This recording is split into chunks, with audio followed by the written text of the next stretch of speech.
Car రెంట్‌కి తీసుకుని సరదాగా బయటకు వెళ్ళాలనుకుంటున్నారా? అయితే వెంటనే ఈ నెంబర్‌కి కాల్ చేయండి. నేను ఇతన్ని చంపేదానికి కారణం ఏంటి? అంత పెద్ద తప్పు అతనేం చేసినాడు? మా కూతురు మంచంలో పనుకోండాది. ఈ మనిషి అనమాట. ఈ మనిషి ఏం చేసినాడంటే, మా కూతురు నిద్రమత్తులో ఉంది కదా అని మా కూతురు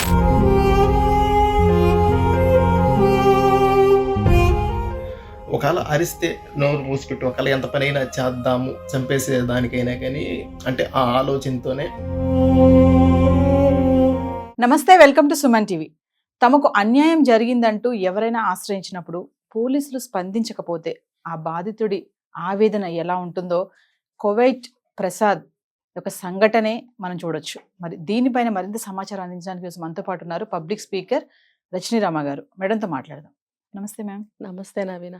మేము కువైట్ ప్రసాద్, మీరు వినే ఉంటారు, ఆర్టికల్ కూడా మనం మాట్లాడుకున్నాము, దీని గురించి ఖచ్చితంగా వీడియో చెయ్యాలి అని చెప్పేసి. గతంలో చాలా చేసాం ఇలాంటి సంఘటనల గురించి. అంటే మరి ఇది అసలు వినడానికి ఎలా ఉందంటే, అక్కడి నుంచి వచ్చి మరి ఆ బాధని ఆవేదన అంతా తీర్చుకుని మళ్ళీ తిరిగి వెళ్ళిపోయాడంటే ఆ తండ్రి యొక్క బాధ ఎలాంటిది అనేది అందరికి అర్థమవుతుంది. అవును, దీనిపైన మీరు ఏం మాట్లాడతారు మేడం? ఇప్పుడు మీరు అన్నట్టు సమాజంలో అన్ని ఇవే జరుగుతున్నాయి. లేచిన దగ్గర నుంచి ఏ కేసు కూడా సరిగ్గా ఫైల్ అయినట్టు కానీ, దాన్ని ముందుకు తీసుకెళ్తున్నట్టు కానీ, దానికి శిక్ష పడినట్టుగా కానీ తెలియడం లేదు. ఏదో ముందు కొంచెం హంగామా జరుగుతుంది, తర్వాత మళ్ళీ అంతా కామ్ అయిపోతుంది. అంటే తర్వాత ఆ పోలీసులు చూసుకోవడము, ఆ కోర్టులకు తిరగడం అక్కడక్కడే సరిపోతుంది. కానీ దాని యొక్క రిజల్ట్ ఏంటి, అసలు ఆ ముద్దాయికి ఎటువంటి శిక్ష వేశారనేది ఎవరికి తెలియకుండా పోతుంది. అంటే ఈ లోపల ఎవరైతే విక్టిమ్ ఉన్నారో వాళ్ళ మానసిక పరిస్థితి చాలా దారుణంగా తయారవుతుంది. ఇప్పుడు ఇది కూడా అంతే. ఇప్పుడు ఎన్ని కేసులు, కొన్ని వందల వేల కేసులు ఇండియా మొత్తం మీద తీసుకుంటే ప్రతి స్టేట్లో అనేకం జరుగుతున్నాయి కదా. ప్రతి ఒక్కళ్ళు కూడా బాధపడుతున్నారు, న్యాయం జరగాలి, న్యాయం జరిగితే బాగుంటుంది అని అందరూ సపోర్ట్ చేస్తున్నారు. కానీ ఇప్పుడు ఎవరికైతే ఈ సమస్య వస్తుందో వాళ్ళు ఇంకెంతో బాధపడుతున్నారు కదా. అందులో ఈ ప్రసాద్ అన్న ఆయన ఒకటి, కువైట్లో ఉండే ఆయన. ఇప్పుడు ఈయన ఆ పని ఎందుకు చేశాడు అని అంటే, ఆయన మొత్తం వీడియోలో చెప్పిన దాన్ని బట్టి, మా కూతురు మంచంలో పనుకోండాది. ఈ మనిషి అనమాట. ఈ మనిషి ఏం చేసినాడంటే, మా కూతురు నిద్రమత్తులో ఉంది కదా అని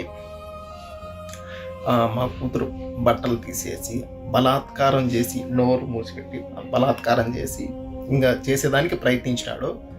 ఒకవేళ అరిస్తే నోరు మూసిపెట్టి ఒకవేళ ఎంత పనైనా చేద్దాము చంపేసేదానికైనా కానీ అంటే ఆ ఆలోచనతోనే బలాత్కారం చేసి చంపేసేదానికైతే ఈ మనిషి అయితే చూసినాడు. పాపకి ఇలా జరిగిందని పాపం సరిపెట్టుకున్నాడు. చూడండి, చెప్పాడు అతను. ఏదో మా పాపను మేము సరి చేసుకుందాంలే అని అనుకుంటుంటే, ఎవరి దగ్గర అయితే వీళ్ళు పాపను ఉంచి ఇట్లా కువైట్కి రావడం జరిగిందో ఆ సొంత చెల్లెలు భార్యకి, ఆవిడ మామగారే ఈ పని చేశాడు, పాపని కొంచెం ఇబ్బంది పెట్టాడు అని తెలిసినప్పుడు అది రెండు విధాల. ఒకటి, పాపకి ఇటువంటి విషయం జరిగిందే అని బాధపడటం పక్క నుంచి, ఇప్పుడు వాళ్ళ మామగారికి అంటే ఆవిడ హస్బెండ్ ఎవరైతే ఉన్నాడో అతను కూడా అని ఉండొచ్చు, ఈ విషయం బయటికి రానివ్వకు, మా నాన్నకి చెడ్డ పేరు వస్తుంది అంటే. ఇప్పుడు చెడ్డ పేరు వస్తుందని అంత పెద్ద ఆయనకి తెలీదా? చెడ్డ పేరు వస్తుందని సిద్ధపడి ఈ పని చేసినప్పుడు అతనికి చెడ్డ పేరు వస్తుందని కొడుగ్గా నీకెందుకు బాధ? పిల్లలు తప్పు చేస్తే సరిచేయాల్సిన పోచి తండ్రికి తల్లికి పెద్దవాళ్ళకు ఉంటుంది. ఆ పెద్దవాళ్ళు తప్పు చేసినప్పుడు ఈ పిల్లలు ఎందుకు ఆలోచించాలి? అసలు బుద్ధి జ్ఞానం ఉన్న వయసే కదా అది. ఇప్పుడు ఆయన గురించి బాధపడాల్సిన అవసరం ఏముంది ఇక్కడ? భార్యను ఏదో అతను కేకలేసి బ్లాక్మెయిల్ చేసి ఉంటాడు. మా నాన్నను కనుక బయట పెడితే నీతో ఇలాగా అలాగా నేను వదిలిపెట్టేస్తాను, ఏదో సంథింగ్ పరువు పోతుంది, లేకపోతే నిన్ను వదిలిపెట్టేస్తాను, ఇలాంటివి ఏవో జరిగి ఉంటాయి. కాబట్టి ఆ చెల్లెలనే ఆవిడ కూడా దాచిపెట్టింది విషయాన్ని, వీళ్ళకి కోఆపరేట్ చేయలేదు. తర్వాత ఏమైంది, ఇప్పుడు ఈ చిన్న పాప భవిష్యత్తు ఏమవ్వాలి? సరే, మీ మామగారికో మీ నాన్నగారికో ఏం పరువు పోకూడదని మీరు దాచిపెట్టినప్పుడు మరి ఈ పిల్ల చిన్న పాప గురించి బంధువుల్లో ఎందుకు స్ప్రెడ్ చేసినట్టు? అంటే ఎవరో ఏదో చేశారని చెప్పుకున్నారా మీరు? మీ ఇంట్లో మనిషి చేశాడని చెప్పుకోలేదా? అదేదో జరిగి ఉంటుంది అక్కడ సంథింగ్. లేకపోతే ఈ పాప గురించి ఎందుకు చెప్పాల్సి వచ్చింది? చెప్పినప్పుడు ఎవరు అని అడిగినప్పుడు వీళ్ళింటో వ్యక్తే బయటికి రావాలి కదా. రాలేదు అంటే అర్థం ఏంటనంటే, నాకు అనిపిస్తుంది ఆ పెద్ద మనిషి పేరు హనుమంత ఏదో ఉంది, బయటకు రాకూడదు, ఆ పేరు మూసేసి ఎవరో ఏదో చేశారన్నట్టుగా ప్రోపకాండా వీళ్ళు చేసుంటారు. ఎవరు? ఈ పిన్ని ఆ పిల్లకి పిన్ని బాబాయ్ ఎవరైతే ఉన్నారో వాళ్ళు ఈ ప్రోపకాండ చేసి ఉంటారు. ఇప్పుడు ఈ కువైట్ ప్రసాద్ అన్న ఆయన ఎందుకు బాధపడుతున్నాడు? ఏదోలే మేము జాగ్రత్త పడ్డాము, తెచ్చుకున్నాం మా అమ్మాయిని, మేము ఏదో బాధపడుతున్నాం, మానసికంగా కుంగిపోయాము. కానీ ఈ రకంగా పరువు తీస్తున్నారే, ఇంటింటికి వెళ్ళి ప్రతి ఒక్కళ్ళు వాళ్ళ ముఖాన్ని అడుగుతుంటే ఏం జవాబులు చెప్పాలి? ఫోన్లు చేసి ఇట్లా అంట కదా అట్లా అంట కదా. ఇప్పుడు వాళ్ళ భార్య కొద్ది రోజులు ఇండియాలోనే ఉంది అని ఆయన చెప్తున్నప్పుడు ఆ భార్యకి ఎదురైన సమస్య ఇది. ప్రతి ఒక్కళ్ళు అట్లా వచ్చి అడుగుతుంటే ఆవిడ దుఃఖపడదా అండి? తిరిగి భర్తకి చెప్పదా? ఇప్పుడు ఈ కువైట్లో ఉన్నటువంటి ప్రసాద్ అన్న ఆయన, నాకు అర్థమవుతుంది ఆయన ఒక ఆడవాళ్ళని కొంచెం రెస్పెక్ట్ చేసే పర్సన్ లాగానే ఉన్నారు ఆయన. చూస్తున్నారు కదా మేడం, సమాజంలో ఎన్నో జరుగుతున్నాయి. ఇంకా తన కూతురు వరకు వచ్చేటప్పటికి ఇంకా బాధ ఉండబట్టలేదు. తను ఫ్యామిలీ పట్ల ఎంతో గౌరవంగా, ఎంతో ప్రేమాభిమానాలతో ఉన్న వ్యక్తిలాగా ఆయన మాటల ద్వారా అర్థమవుతుంది. చూడండి, ఎంతో జాగ్రత్తలు తీసుకున్నాడు ఈ విషయం జరిగిన దగ్గర నుంచి కూడా. చివరికి వీళ్ళు ఒక పక్కన నష్టపోయింది సరిపోక, ఎలాగో పాపం తెచ్చుకుని మేము గుట్టుగా జాగ్రత్తగా ఉంటుంటే అక్కడ చేయవలసిన డ్యామేజ్ అక్కడ చేస్తున్నారే. ఇప్పుడు పోలీస్ స్టేషన్ లో కూడా కంప్లైంట్ పెట్టామని కూడా చెప్తున్నారు కదా. అదంతా ఎటు పోయినట్టు? అది పక్కగా పడేసి ఇటు నుంచి ఈ రకంగా బ్యాడ్ పబ్లిసిటీ ఇస్తున్నారు కదా. అది అతను జీర్ణించుకోలేకపోతున్నాడు. అసలు న్యాయం జరగాల్సింది పోయి ఆ హనుమంత్ అన్న అతను ఎవరైతే పాపని ఇబ్బంది చేశాడో అతన్ని పట్టుకుని శిక్షించో, జైల్లో పెట్టో, కేసు ఫైల్ చేసో చేయవలసింది పోయి అతన్ని వదిలేసి మా ఫ్యామిలీని ఎందుకు ఇట్లా బ్యాడ్ పబ్లిసిటీ చేస్తున్నారు అనేది అతనికి పరువు పరంగా చాలా బాధపడుతున్నాడు. రేపొద్దున అందరికి ఇలా చెప్పటం వల్ల ఆ పాప భవిష్యత్తు ఏంటి? నిజమే కదండి, కరెక్టే కదా, నిజమే కదా. ఇంట్లో వ్యక్తి పరుగు పోతుందని చెప్పి ఎవరో చేశారు అని చెప్పేస్తే మరి పాప గురించి ఎవరు ఆలోచించట్లేదు అక్కడ. ఇప్పుడు అతను పరువు సంగతి కూడా పక్కన పెట్టాడు పాపం, అది కూడా చెప్పాడు ఆయన. ఇది ఒక ఆడబిడ్డ పరువు అనమాట. ఇది ఒక ఆడబిడ్డ మానానికి సంబంధించిన వీడియో, బయట పెట్టుకోకూడదు కానీ పరిస్థితి వచ్చింది. ఓకేనా, బయట పెట్టుకునే పరిస్థితి వచ్చింది. ఓకే, మా పాప భవిష్యత్తు ఏంటి? ఈ రకంగా బ్యాడ్ పబ్లిసిటీ చేస్తే ఇప్పుడు అక్కడ ఏం జరగలేదు, పాప కేకలు పెట్టింది, చూశారు, ఆపారు, ఓకే. కానీ ఇది మాట నోట్లో నుంచి మారి మారి మారి మారి అంటగదా అంటగదా అంటగదా అని చివరికి ఇది జరిగిందని చెప్పి కన్ఫర్మ్ చేసేస్తారు. అసలు అక్కడ ఏం జరగలేదు, ఇబ్బంది పెట్టాడు అంతవరకే. మరి ఈ పబ్లిసిటీలో భాగంగా ఆ పిల్లకి నిజంగానే ఇలాంటిది ఏదో జరిగింది, అది కూడా ఎవరో బయట వాళ్ళు చేశారు అని పబ్లిసిటీ ఇస్తే ఇప్పుడు వయసుకు వస్తున్న పాప, తను 11 సంవత్సరాలు అంటున్నారు. రేపొద్దున ఆ అమ్మాయి భవిష్యత్తు ఏంటి? ఇప్పుడు తప్పు ఎవరిదైనా ఆడపిల్లని అంటారు కదండి. ఇప్పుడు ఇష్టం వచ్చేట్టు నోరు బారేసుకుని ఎవరైనా ఏదంటే చట్మని కొట్టేసేసి ఎలాగంటే అలా ధైర్యంగా వెళ్ళిపోయి అమ్మాయిల సంగతి పక్కన పెడితే, ఒక ఊర్లో ఉండే ఒక గౌరవంగా తల ఉంచుకుని పోయే మనుషుల్లో అలాంటి వాళ్ళ కుటుంబాల్లో ఆడపిల్లలు సిగ్గుపడుతూ, భయపడుతూ, బాధపడుతూ ఉంటారనమాట. అలాంటి వాళ్ళకి ఇంకా పైగా ఇటువంటివి వస్తే వాళ్ళు అసలు ఎవ్రీ డే గడిపేది ఎలా? అలాంటి వాళ్ళు ఏమవుతారంటే ఆ డిప్రెషన్కి వెళ్ళిపోయి ఏదో ఒకటి చేసుకోవాలనుకుంటారు. మెల్లమెల్లగా ఒక వయసు వస్తూ ఉంటుంది, ఈ సంవత్సరానికి ఆ సంవత్సరం అట్లా ఏళ్ళు గడిచే కొద్దీ ఈ బాధ పెరిగింది అనుకోండి, ఆ పాప ఏం చేస్తుంది? అప్పుడు ఎవరు బాధ్యత వహిస్తారు? ఇప్పుడు ధైర్యంగా ముందుకెళ్ళి ఎవడన్నా ఏమనంటే మొహం పాల్గొట్టే ఆడపిల్లలు అయితే ఓకే, అలాంటి వాళ్ళు ఉండరు కదా అందరు. మరి అలాంటప్పుడు ఈ పాపకి ఏదన్నా పరిస్థితులు అలా వస్తే ఎవరు చూస్తారు? ఇప్పుడు ఏదో కాస్త ఫ్యామిలీ కోసం, పొట్ట కోసం ఆయన కువైట్ వెళ్ళి ఉంటాడు. ఫ్యామిలీని బాగు చేసుకోవాలనే ప్రతి ఒక్కళ్ళు అనుకుంటారు కదా, డెవలప్ చేసుకోవాలని. మరి ఆయన కుటుంబాన్ని ఆయన డెవలప్ చేసుకోనివ్వకుండా ఈ ఇంటరప్షన్స్ ఏంటి ఆయనకి? అందుకని ఆయన ఏం చేశాడంటే ఈ మొత్తం చాలా రోజులు ఏం చూడండి, ఇది జరిగిన వెంటనే ఆయన ఏమి రియాక్ట్ అయ్యి యాక్షన్ తీసుకోలేదు. చాలా జరిగింది మధ్యలో, ఆయన వచ్చాడు, వెళ్ళాడు, భార్యను పంపించాడు, ఇవన్నీ జరిగినాయి. ఎప్పుడు తీసుకున్నాడు ఆ నిర్ణయం? ఇంత ఘోరాతి ఘోరంగా పరిస్థితులు విషమించినప్పుడు వచ్చాడు ఆయన. భార్య కూడా కువైట్ వచ్చిన తర్వాత అప్పుడు తను ఒంటరిగా వచ్చి ఈ పని చేసి వెళ్ళి అప్పుడు వీడియో పెట్టి తెలియచేశాడు. మనం గతంలో కూడా చాలా వీడియోలు చేసాం మేడం ఇలాగా. అంటే మనవరాల వయసు అంత చిన్న పిల్లల్ని కూడా అంటే ఏ కళతో చూస్తున్నారు వాళ్ళని, అసలు ఏమైపోతుంది సైకలాజికల్ గా వాళ్ళ మైండ్ సెట్ గానీ. ఇప్పుడు తండ్రి కూడా బాధ మామూలు బాధ కాదు, అది వచ్చాడు జరిగింది చేసుకుని మళ్ళీ చెప్పేశారు కూడా. అంటే పట్టించుకోలేదు కాబట్టి నేను ఇలా చేయాల్సి వచ్చింది, నా బాధ అలా ఉంది, మన కన్న కూతుర్ని అలా చేశారు కాబట్టి. అంటే మనుషుల యొక్క మైండ్ సెట్ ఎందుకు అలా మారుతుంది అంటే చిన్న పిల్లల పట్ల కూడా ఎందుకు అలా ఉంటున్నారంటే, ఎందుకు అలా అంటే ఇప్పుడు మనం చాలా వీడియోలు ఇలాంటివి చేసాము. ఈ ముసలాళ్ళకు కూడా ఇంకా మరి ఏమన్నా కొంచెం నేను హార్డ్గా మాట్లాడితే బాధపడతారు. ఇప్పుడు ఎంత అనునయంగా దువ్వి బుజ్జగించి చెప్పే విషయాలండి ఇవి.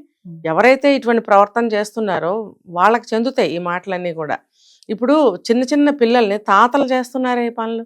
ఎందుకు అని అంటే చెప్పుకున్నాం, భార్యలు ఆ దశ దాటిపోయి ఉంటారు కాబట్టి వీళ్ళు ఇంకా భార్యలతోటి కష్టం అన్నమాట. పక్క దారి ఎంచుకుంటారు. పక్క దారి ఎంచుకున్నప్పుడు బయటకి వెళ్ళటానికి మనీ ఉండకపోవచ్చు, పరువు పోతుందని అనుకోవచ్చు, చుట్టుపక్కల వెతుకుతారనమాట. తాతయ్య కదా అని చెప్పి ఎవరు అబ్జెక్షన్ చెయ్యరు. వెళ్ళమ్మా తాతయ్య కదా, కథలు చెప్తాడు వెళ్ళు అనో, లేకపోతే ఆయన చాక్లెట్ ఇస్తున్నాడు తీసుకోనా అమ్మ అని అడిగినప్పుడు తాతయ్య కదా పర్వాలేదులే మన చిన్నప్పటి నుంచి చూస్తున్న తాతయ్య కదా వెళ్ళు అలా అంటారు. ఇప్పుడు ఇన్ని జరుగుతున్నా కూడా ఇప్పుడు తల్లిదండ్రులు కానీ ఇంట్లో సభ్యులు ఎంతమంది ఉన్నారు అంతమంది కూడా ఎందుకు సస్పెక్ట్ చేయటం లేదు ప్రతి ఒక్క వ్యక్తిని అని నేను అడుగుతున్నా. ప్రతి ఒక్క వ్యక్తిని అనుమానించాలి. తాత లేదు, గీత లేదు, అందరినీ కూడా అనుమానించాల్సిన పరిస్థితులే ఉన్నాయి. మీ సామాన్లు మీరు దొంగలు వస్తారేమోనని ఎలా దాచిపెట్టుకుంటారో అలా కుటుంబ సభ్యులను కూడా మీరు ప్రొటెక్ట్ చేసుకోవాలి. ఎవరి దగ్గర మన పిల్లల్ని వదిలిపెట్టాలి అసలు అవసరం లేదు. తండ్రి దగ్గర కూడా, అన్నదమ్ములు ఇంట్లో ట్విన్స్ అయినా సరే నీ జాగ్రత్త నువ్వు తీసుకో, నీ సామాన్ నువ్వు సర్దుకో, జాగ్రత్తగా దాచిపెట్టుకో. ఈ అవేర్నెస్, ఈ మెళుకువ ఎవరికి వస్తుందో వాళ్ళకి ఏమీ జరగదు. మన తాతయ్యగా మన నాన్నేగా అనుకుంటే నాన్నలు తాతలు అన్నలే కదా చేస్తున్నారు ఇప్పుడు ఎక్కువ శాతం. ఆ బుద్ధి ఉన్న వాళ్ళని చెప్తున్నారండి, అందరూ కాదు. ఇప్పుడు ఒకళ్ళని చూసి ఒకళ్ళని చూసి ఒకళ్ళు ఏముంది కామన్ అయిపోవచ్చు ఒక 10 ఏళ్ళ తర్వాత. అప్పుడు ఏం చేస్తారు? ఎవరిని అడుగుతారు న్యాయం? ఇదిగో ఇలాగే చట్టాన్ని చేతిలోకి తీసుకుంటారు. ఇప్పుడు ఈ తాతలు ఇలాంటి వాళ్ళు ఏం చేస్తున్నారంటే చుట్టుపక్కల చిన్న చిన్న పిల్లలైతే నమ్ముతారు తాతను కదా అని చెప్పి ఏదో ఒకటి ఇచ్చి వాళ్ళని లొంగ తీసుకుంటున్నారు. తాతయ్యే కదా ఒళ్ళో కూర్చోబెట్టుకుంటారు. ఒళ్ళో కూర్చోబెట్టుకుంటే ఇప్పుడు నేను ఈ కెమెరా ముఖంగా చెప్పేది ఏంటంటేనండి, 3 ఏళ్ల పిల్లైనా 2 ఏళ్ల పిల్లైనా 10 ఏళ్ల పిల్లైనా ఎవరైనా సరే తాతలు కాదు ఎవరో కాదు ఒళ్ళో కూర్చో పెట్టవద్దు. అసలు ఒళ్ళో వద్దు, పాడొద్దు. ఊరికి దూరం నుంచే ముద్దు చేయనివ్వండి. బాగున్నావమ్మా అని పలకరించుపో. నువ్వు ఒళ్ళో కూర్చొని ముద్దు చేయాల్సిన అవసరం నీకు లేదు, మాకు, మా పిల్లకి లేదు, మాకు లేదు. అంటే ఆ మైండ్ అనేది ఎప్పుడు మారుతుందో తెలియదు అంటారు. అంతేనండి, ఒళ్ళో కూర్చోబెట్టుకుంటారు. ఏం జరుగుతుంది ఎవరికి తెలీదా? ఇప్పుడు కూర్చోబెట్టుకుని ఇట్లా చేసి కూర్చోబెట్టుకుని బుజ్జగిస్తుంటారు. ఆ చేతులు ఎక్కడెక్కడ పడుతున్నాయి? నువ్వు ఆ పాప కూర్చున్న ప్లేస్ ఎక్కడ టచ్ అవుతుంది నీకు? అది చూడరా ఇంట్లో వాళ్ళు? ఇప్పుడు నేను బయట చూస్తుంటా కదండి, ఎవరన్నా పాపలను ముద్దు చేస్తుంటే నేను సరిగ్గా అవే చూస్తా. వీడి చేతులు ఎక్కడున్నాయి, ఆ పాప ఎక్కడ ఉంది, ఇవే చూస్తా నేను. ఆ పాప ఇబ్బందికరంగా ఫీల్ అవుతుందా? పిల్లలు చూడండి ఇలా ఇలా అంటుంటారు ఎవరన్నా ఎత్తుకుంటుంటే, అది అనీజీ వాళ్ళకి. ఆ అనీజీని ఎవరు గుర్తించరు. ఆ పిల్లలు కూడా ఒక దూకి యువతలకు రాలేకపోతారు. ఎందుకంటే పట్టుకుని ముద్దులాడుతున్నట్టుగా చేస్తుంటారు. ఈ యువతల ఫ్యామిలీలో ఉన్న వాళ్ళు ఏమనుకుంటారు, తాతయ్య కదా మామయ్యే కదా అనుకుంటారు. ఎవడో వద్దండి, ఎవడో ముద్దు చేయొద్దు, దూరంగా ఉండండి. అసలు ఎవరు ముద్దు చేయకండి, అలా ఉండండి. ఎందుకు రోజులు బాగల. మీరు ఒకవేళ మీ తాతలు ముత్తాతలు మీరు అందరు మంచివాళ్ళు అయినా అయితే అయి ఉండొచ్చు కాక, కానీ ముద్దు దూరం నుంచే చేయండి. రోజులు బాగాలేదు కదా, మిమ్మల్ని కూడా చెడ్డవాళ్ళ లిస్టులో వేసేస్తున్నారు కదా, అందుకని దూరం నుంచే ముద్దు చేయండి మంచివాళ్ళు కూడా. అది మర్యాదలు నిలబడతాయి కదా. ఇప్పుడు మీ మీద అనుమానాలు రావు, మీ మీద ఎటువంటి చెడు ఆలోచనలు రావు. యువతల వాళ్ళకి ఆయన మంచివాడే అనుకునే ఒక మర్యాదని మీరు కాపాడుకోండి. ఇప్పుడు మీరు అడిగిన ప్రశ్న, తాతలు వరుస అయిన వాళ్ళు వరుస కాని వాళ్ళు ఎవరైనా దూరపు చుట్టాలు దగ్గర చుట్టాలు ఇంట్లో తండ్రులు సొంత అన్నలు తమ్ముళ్ళు అందరితోటి ఇవన్నీ జరుగుతున్నాయి కదా, అప్పుడు ఏం చేయాలి? వాళ్ళు ఇంట్లోనే వెతుక్కుంటారు సోర్సెస్. బయటకు వెళ్తే డబ్బు ప్రాబ్లము, పరువు ప్రాబ్లము, లేకపోతే ఎక్కడికి వెళ్ళావు ఇంకా రాలేదేంటి అని తల్లిదండ్రులు అడుగుతారు, లేకపోతే ముసలాయన బయటకు వెళ్తే ఇంకా రాలేదేంటి అని ఇంట్లో సభ్యులు అడుగుతారు. ఇవన్నీ ఉంటాయని చెప్పి ఇంట్లోనే వెతుక్కుంటున్నారు. మీరు అడిగిన ప్రశ్నకు సమాధానం ఇది. అంటే ఇంట్లోనే చేస్తే ఎవరు బయటికి అనుమానం రాదని, రాదు, ఎవరు అడగరు కూడా. ఇంకోటి చిన్నపిల్లలు ఏం చేస్తారంటే నువ్వు ఇది చెప్పకమ్మా అంటారు. అయ్యో మన తాతే కదా అని చెప్పి ఫస్ట్ లో వాళ్ళు చెప్పరు. కొంచెం బాధ శరీరానికి ఎప్పుడైతే బాధ పెరుగుతుందో అప్పుడు ఆటోమేటిక్గా పిల్లలకి జ్వరాలు రావటమో, ముట్టుకుంటే అబ్బా అయ్యో అని నొప్పులు ఇట్లా ఫీల్ కావడం జరిగినప్పుడు తల్లిదండ్రులు అడుగుతారు, ఏంటమ్మా ఎందుకు ఇట్లా ఉన్నావు అని అడిగినప్పుడు భయపడతారు. ఫస్ట్ ఆ భయం చూసి వాళ్ళు మళ్ళీ అడుగుతారు. అడిగినప్పుడు పిల్లలు ఆగరు కదా, నిజాలు చెప్పేస్తారు. అప్పుడైనా బయటపడుతుంది. అది మరి అంత పెద్ద వయసు ఉన్నాయని తెలీదా? ఇప్పుడు ఎంతమందిని చూసుంటాడు తాత అంటే 2-3 తరాలు చూసినవాడే కదా, ఇవన్నీ తెలీదా? తెలిసి మరి చిన్నపిల్లల మీద చేయి ఎందుకు వేస్తున్నాడు అంటే కామము కళ్ళు కనపడనివ్వదు అన్నమాట.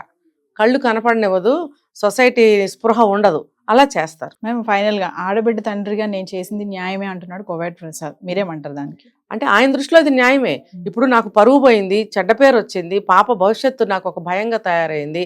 ఇప్పుడు నా పరువు తీసి వాళ్ళు అంత దర్జాగా తిరుగుతున్నారు, అది కూడా సొంత మనుషులు అనేటువంటి ఒక బాధ పెరిగిపోయింది ఆయనలో. పెరిగిపోయి ఆయన ముందుగానే సిద్ధపడే ఆయన వీడియో చేశాడు. ఇది ఏదైతే అదైంది, నేను కూడా సరెండర్ అవుతాను, నేను శిక్ష తీసుకుంటాను. వాడైతే ఉండటానికి వీల్లేదు. ఇప్పుడు ఎవరైతే అతన్ని సపోర్ట్ చేశారో అందరినీ చంపుకుంటా పోలేడు కదా, వాడు దర్జాగా తిరుగుతున్నాడు. ఈ చిన్న పిల్ల బదనామైంది అని చెప్పి ఆయన ఈ విషయాన్ని మనసుకి జీర్ణించుకోలేక వచ్చి చెప్తున్నాడు అదే మాట. ఆయన వచ్చి ఈ పని చేసి వెళ్ళిపోయి వీడియో చేసి మళ్ళీ నేను చేసినట్టు నేను ఒప్పుకుంటున్నాను అనబట్టే ఇప్పుడు ఆయన అరెస్ట్ చేయడం అదంతా జరిగింది. సో ఫైనల్లీ మరొకసారి మేడం, ఆడపిల్లల తల్లిదండ్రులకి ఏమైనా చెప్తారా మీరు? మరి ఇలాంటి సంఘటనలు మనం ఎన్నో చూస్తున్నాము, రోజుకోటి వస్తుంది, కానీ కొన్ని తెలుస్తాయి, కొన్ని తెలియవు మనకి. అయినా ఆడపిల్లల పట్ల జాగ్రత్తగా ఉండాలి అని అంటారు. ఎందుకంటే ఎంత స్వేచ్ఛ స్వాతంత్రం ఉన్నా ఆడపిల్ల ఆడపిల్లే. అవును. మరి తల్లిదండ్రులకి మళ్ళీ ఏం చెప్తారు? కొంతమంది బాగానే ఉంటున్నారండి, ఉంటున్నారు, కానీ 24 గంటల కాపలా కాయలేరు. అది ఇప్పుడు ఇది కూడా మనం చాలాసార్లు మాట్లాడుకున్నాం. ఆ పిల్లలకి బాగా నూరు పోసేయాలి చిన్నప్పటి నుంచి. ఎవరి దగ్గరికి వెళ్ళకూడదు, ఎవరితో మాట్లాడకూడదు, అంటే బయట వ్యక్తులతో. మనకి ఎవరితో మాట్లాడాలి, ఎవరితో మాట్లాడకూడదు అనేది మేము చెప్తాము. అలాంటి వాళ్ళతో మీరు మాట్లాడాలి. కొంత వయసు వచ్చే వరకు, నేను ఇది కూడా చెప్పాను నేను, కొంత వయసు బాల్యం పోయే వరకు, బాల్యదశ పోయి కొంచెం మెచ్యూరిటీ లెవెల్స్ పెరుగుతాయి, ఏది మంచి ఏది చెడ్డ అని తెలుసుకునే వయసు వచ్చే వరకు ఖచ్చితంగా రిస్ట్రిక్ట్ చేసే పెంచాలి. అటు వెళ్ళామంటే కాళ్ళు ఇరగొడతా, వాడి వైపు చూసామంటే కాళ్ళు ఇరగొడతా, వీళ్ళతో మాట్లాడావంటే నీకు కాళ్ళు ఇరగొడతా, ఇట్లా గట్టి రిస్ట్రిక్షన్స్ పెడితే భయంతో పెంచాలి. నేనేం చెప్పాను, ఆర్మీ డిసిప్లిన్తో పెంచాలి 5 నుంచి 15 సంవత్సరాల వరకు. అప్పుడు వాళ్ళకి విచక్షణ అనేది వస్తుంది 14-15 సంవత్సరాల వయసుకి. ఆ విచక్షణ వచ్చే వరకు మీరే లాక్కెళ్ళండి. అది ఎలా అంటే ఆర్మీ డిసిప్లిన్తో ఒక బానిసలాగా పెంచండి. అంటే చావకొట్టి చెవులు మూసి తిండి పెట్టకుండా అట్లా కాదు, ప్రతి ఒక్కటి కూడా రూల్ పెట్టవలసిందే. స్ట్రిక్ట్ రూల్ పాస్ చేయండి ఇంట్లో. దానికి లొంగుబడి వాళ్ళు అలవాటు పడిపోతారు, ఉంటారు. మీరు ప్రేమగా అన్ని రకాలు వండి పెట్టండి, మీతో ఎక్కడికైనా తీసుకెళ్ళండి, మీరు అందరు ఇంట్లో డ్యాన్స్ చేసుకోండి, పాటలు పాడుకోండి, పండగలు చేసుకోండి, దేనికి లోటు చేయొద్దు. కానీ కొన్ని విషయాలు గట్టిగా స్ట్రిక్ట్గా రూల్స్ పెట్టుకోండి మీరు ఇంట్లో. పెట్టుకున్నప్పుడు వాళ్ళకి అర్థమవుతుంది, అన్ని విధాలా మమ్మల్ని బాగా చూస్తున్నారు తల్లిదండ్రులు, ఎందుకు ఈ విషయాలు ఇలా ఉన్నారు, సో అది బ్యాడ్ అనేది వాళ్ళకి అర్థం అవుతుంది. అర్థమయ్యి వాటి జోలికి వెళ్ళరు. ఇప్పుడు చాలా మంది చూస్తున్నారు, చాక్లెట్ ఇచ్చినా తీసుకోరు, వాళ్ళ నాన్న వచ్చి తీసుకో అమ్మా అంటే తీసుకుంటున్నారు. అప్పుడు కూడా తీసుకొని పిల్లల్ని నేను చూశాను. వాళ్ళ నాన్న తీసుకో అన్నా కూడా, ఎందుకంటే అది హ్యాబిట్ అయింది కదా, హ్యాబిట్ అయినప్పుడు వాళ్ళు తీసుకోరు. ఒక బాబు అయితే తీసుకుని నా దగ్గర వాళ్ళ డాడీకి ఇచ్చేసాడు. మళ్ళీ చాలా మంది తీసుకుని పడేస్తారు కూడా. బాగుంది, ఈ ట్రైనింగ్ కూడా బాగుంది. ఓకే మీరు తీసుకోండి, మేము ఉంటే మా చేతికి ఇవ్వండి, నేను తీసుకో అని అన్నప్పుడు నువ్వు తీసుకొని నాకు ఇచ్చేయి. ఇది స్ట్రిక్ట్ రూల్ పెట్టాలి, తిన్నావా చంపేస్తా అని ఇంటి దగ్గర రూల్ పెట్టుంటాడు ఆయన. అందుకనే తీసుకుని వాళ్ళ డాడీకి ఇచ్చాడు, వాళ్ళ తండ్రికి. ఇలాంటి రూల్స్ కనుక పెట్టినట్టయితే 15 సంవత్సరాల వరకు, నేనేం చెప్పాను 14 ఇయర్స్కి వచ్చి విచక్షణ అనేది కలుగుతుంది. కలిగేలాగా మనం ఈ ట్రాక్ని అలా రెడీ చేయాలి, అలా ఆ ట్రాక్లో పెంచుతూ ఉండాలి. ఖచ్చితంగా విచక్షణ అనేది వస్తుంది, ఏది మంచి ఏది చెడు, నాకు ఏది కావాలి, నేను ఏ రూట్లో వెళ్తే నాకు బాగుంటుంది అనే ఒక విచక్షణ వాళ్ళకి వచ్చేస్తుంది. అక్కడి నుంచి మీరు గైడ్ చేస్తూ ఉండండి, ఒక ఫ్రెండ్ లాగా. ఒక 10th క్లాస్ అయిన దగ్గర నుంచి ఒక ఫ్రెండ్ లాగా ట్రీట్ చేస్తూ ఉంటే కనుక వాడికి ఇంకా తెలిసిపోతుంది నాకేం కావాలి, నేను మంచి వైపు వెళ్తున్నానా చెడ్డ వైపు వెళ్తున్నానని నిర్ణయం చేసుకుంటారు. ఒకవేళ మరీ పెద్ద విషయాలు అయితే తల్లిదండ్రులను అప్రోచ్ అవుతారు. Thank you ma'am.